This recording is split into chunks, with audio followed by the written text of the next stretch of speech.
आजादी के 74 साल, पर क्या लड़कियों के पीरियड्स को लेकर हमारी सोच हो पाई है आजाद? बेटा पीरियड्स आ गए, ढंग से उठना बैठना, स्टेन लग गया है, पापा भाई के सामने ऐसे मत जाना, पैड्स खत्म हो गए, मेडिकल स्टोर से खुद ही खरीद के लाना, और सुनो दुकान वाले भैया से कहना कि पैड्स को काली पॉलीथिन में ही पकड़ाना। अरे कब समझेगा ये जमाना? जरूरी है लड़की का महीने के 5 दिन खून बहाना। अगर नहीं हुआ ऐसा तो अकेले ही तुम परिवार बढ़ाना और फिर सुनाना उसको बाज होने का ताना। ये जो कुछ भी मैंने अभी कहा ये सिर्फ शब्द नहीं, हमारे देश की शर्मिंदा कर देने वाली हकीकत है। और इस वीडियो के अगले कुछ मिनटों में मैं आपको बताऊंगी कि क्या है हमारे देश में पीरियड्स को लेकर मानसिकता और क्या है इस समय देश में लड़कियों का पीरियड्स को लेकर हाल और कैसे होगा इनमें सुधार। लेकिन ये सब जानने से पहले मेरी आपसे रिक्वेस्ट है कि वीडियो पसंद आए तो उसको लाइक करना ना भूले, हमारे चैनल द टॉस न्यूज को सब्सक्राइब करना भी नहीं और हाँ बेल आइकन को दबाना भी नहीं। बचपन से लड़कियों को पीरियड्स को एज अ सीक्रेट रखने को कहा जाता है। उन्हें बताया जाता है कि पीरियड्स के बारे में किसी से बाहर चर्चा ना करें। अरे बाहर छोड़िए, घर में भी पापा भाई या चाचा से ऐसी बातें करने को सख्त मना किया जाता है। तो ऐसे धीरे धीरे लड़कियों का कॉन्फिडेंस बचपन से ही कम होने लगता है और जब वो बड़ी हो जाती है तो वो खुद ये माइंड सेट कर लेती कि पीरियड्स की बातें किसी और से बाहर नहीं करनी है। तो जब बचपन से शिक्षा ऐसी मिल रही हो तो कैसे होगा सोच का विकास। दूसरा बड़ा कारण है पीरियड्स एजुकेशन को इम्पोर्टेंस ना दिया जाना। हो सकता है आप में से कई लोग स्कूल पास आउट करके वीडियो देख रहे हो या फिर आप में से कुछ लोग स्कूल में पढ़ रहे हो, लेकिन क्या कभी आपने टीचर्स को पीरियड्स के बारे में आपसे इंफॉर्मेशन शेयर करते हुए सुना है? नहीं। स्कूल में पीरियड्स के बारे में इंफॉर्मेशन ना दिए जाने पर न लड़के इसके बारे में ज्यादा कुछ जान पाते और ना ही लड़कियां। तो ऐसे में लड़के भी इस मैटर के बारे में काफी ज्यादा इंसेंसिटिव हो जाते हैं और कहीं ना कहीं स्कूल टाइम में लड़कियों का इससे रिलेटेड मजाक बनाने लगते हैं। तीसरा बड़ा कारण है भारत में कई जगहों पर सैनिटरी पैड्स का अवेलेबल ना होना। क्या आप जानते हैं कि कोरोना के आने के बाद भारत की 85% लड़कियों के पास सैनिटरी पैड्स की सुविधा उपलब्ध नहीं है? हैरानी हुई ना, लेकिन सच्चाई यही है। ऐसे में जब पैड्स की सुविधाएं उपलब्ध नहीं, पैड्स अवेलेबल नहीं है, तो पेरेंट्स और टीचर्स भी बच्चों को मेंस्ट्रुएशन के बारे में क्यों पढ़ाएंगे? जब प्रॉब्लम बता देंगे, सॉल्यूशन ही नहीं है, तो बताने का फायदा क्या है प्रॉब्लम को? और आप ही सोचिए, जब बच्चों को पैड्स के बारे में पता नहीं चलेगा तो वो तो कपड़े यूज करना स्टार्ट कर ही देंगे। और क्या आप जानते हैं कि भारत में ऐसे कई गांव है जहाँ पे लड़कियां अभी भी कपड़ों में मिट्टी और ऐश लगा के पीरियड्स की ब्लीडिंग को रोकने का काम करती हैं? अब आप सोच के देखिए कि ब्लीडिंग को रोकने के लिए जब लड़कियां मिट्टी और राख का इस्तेमाल करती होंगी कपड़े में लपेट कर, कितना ज्यादा नुकसानदायक हो सकता है। इससे कितने बैक्टीरिया इन्फेक्शन का खतरा हो सकता है, लड़कियों की हेल्थ कितनी ज्यादा खराब हो सकती है। लेकिन हमारे देश की सच्चाई यही है और इन्हीं खतरनाक बीमारियों और इन्फेक्शन की वजह से देश की 1/3 लड़कियां पीरियड्स आने के बाद स्कूल जाना छोड़ देती हैं। तो अब जब आपने जान लिया है कि आखिर देश में पीरियड्स को लेकर मानसिकता क्या है और करोड़ों लड़कियां किन समस्याओं से जूझ रही हैं, तो वक्त है पीरियड्स को लेकर प्रॉब्लम्स के सॉल्यूशंस को जानने का।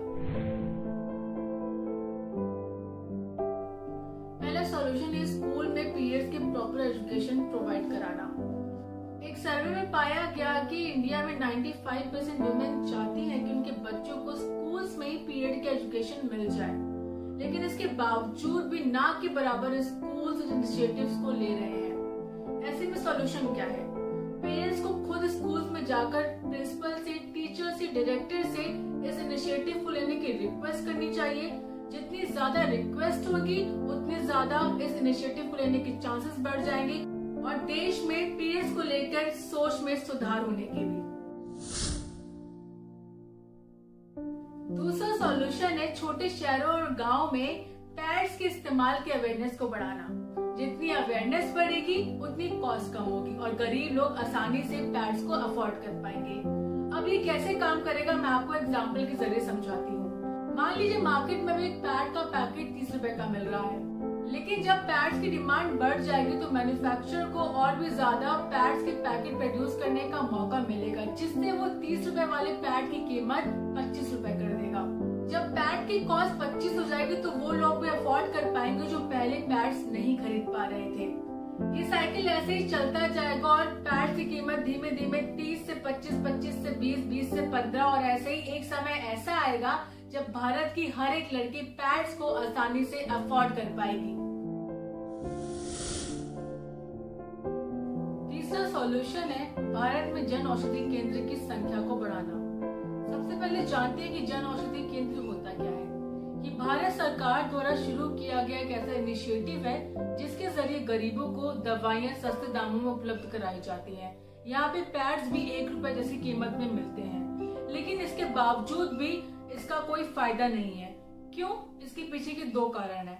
पहला कारण है कि 130 करोड़ की जनता में सिर्फ 6500 जन औषधि केंद्र उपलब्ध है। अब आप ही सोचिए कि करोड़ों की संख्या में सिर्फ कुछ 100 ही जन औषधि केंद्र की संख्या का होने का क्या फायदा है। दूसरा रीजन है कि जहाँ पे ये जन औषधि केंद्र उपलब्ध भी हैं तो वहाँ पे हर समय मेडिसिन और पैड्स जैसी जरूरत के सामान आउट ऑफ स्टॉक रहती है। तो सॉल्यूशन क्या है? सॉल्यूशन ये है कि सरकार को ये संख्या बहुत ज्यादा बढ़ानी चाहिए, जिससे हर राज्य में, हर शहर में जन औषधि केंद्र उपलब्ध रहे और लोग आसानी से पैड्स जैसी जरूरत के सामानों को कम दामों में खरीद पाए। चौथा सॉल्यूशन है पर्सनल लेवल पे अवेयरनेस बढ़ाना। आपके घर में काम करने वाली आती होंगी या आपके मोहल्ले में स्वीपर्स भी आते होंगे, लेकिन अगर आपने उनसे अभी तक पैड्स के बारे में, पीरियड्स के बारे में बात नहीं की तो मेरी आपसे रिक्वेस्ट है कि आप ये इनिशिएटिव ले, उनसे पैड्स के बारे में चर्चा करें, उनको इसकी इम्पोर्टेंस के बारे में बताएं और उनसे ये रिक्वेस्ट करें कि वो अपने सर्कल में पैड्स की इम्पोर्टेंस और पीरियड्स का होना कितना जरूरी है, इस नॉलेज को आगे तक और पहुंचाए। अब इससे फायदा क्या होगा? इससे ये जानकारी 1 से 2 में पहुंचेगी, 2 से 4, 4 से 8 और धीरे धीरे करके ये संख्या काफी बढ़ जाएगी और एक समय ऐसा आएगा कि धीरे धीरे करके देश का हर एक व्यक्ति इस सब्जेक्ट से अवेयर हो जाएगा। पांचवा सॉल्यूशन है एनजीओ में कंट्रीब्यूट करना। भारत में ऐसी कई सारी एनजीओज हैं जो गर्ल वेलफेयर के लिए काम करती है, पीरियड्स की अवेयरनेस बढ़ाने के लिए काम करती है। तो आप इन एनजीओज में अपनी कैपेसिटी के हिसाब से कंट्रीब्यूट कर सकते हैं और इसमें अपना योगदान दे सकते हैं कि अवेयरनेस और ज्यादा बढ़ाई जाए और देश की सोच को बदला जाए। ऐसे ही कुछ एनजीओज के लिंक हमारे डिस्क्रिप्शन बॉक्स में आपको मिल जाएगी। अगर आप चाहें तो वहाँ पे जाकर कंट्रीब्यूट कर सकते हैं। इस वीडियो में आपने पीरियड्स को लेकर देश की सोच को जाना और ये भी समझा कि क्यों जरूरी है पीरियड्स की अवेयरनेस को बढ़ाना। अगर आप चाहते हैं कि आजाद हो देश की सोच और बदले ये जमाना, तो इस वीडियो को ज्यादा लोगों तक पहुंचाना ना भूल जाना। प्लीज प्लीज प्लीज वीडियो को लाइक और शेयर करना ना भूलें। हमारे चैनल द टॉस न्यूज को सब्सक्राइब करना भी नहीं और बेल आइकन को दबाना भी नहीं।